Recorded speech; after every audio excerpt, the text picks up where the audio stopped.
Kantoro ya mopresidente e begela setšhaba ka lenaneo la mopresidente la beke.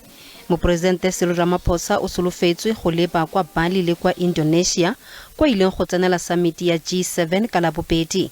Fela mathata a eneji a tsweletseng go ama ikonomi ya naga ka mokgwa o sa jeseng diwelang a newa tlhokomelo ya potlako.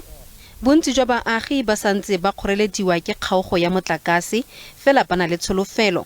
Magwenya a re fa esale ka summit e ka ga climate ya ditšhaba kopano ngogola naga e setse e amogetse diranta di le dibilione di le 10.7 ya kadimo ya madi ya merokotso e kwa tlase go tswa kwa Germany le France. At the UN Climate Change Summit last year, France, Germany, the UK, the US and the European Union pledged around 140 billion rands to support our just transition.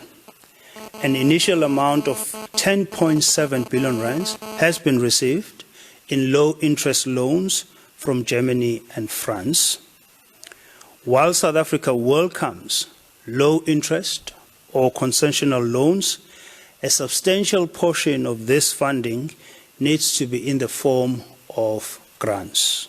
Kantoro ya mopresidente e netefaleditse Afrika Borwa gore kadimo ya madi ga ene e baka dikgwetlo fa e tshwanetse go duelwa.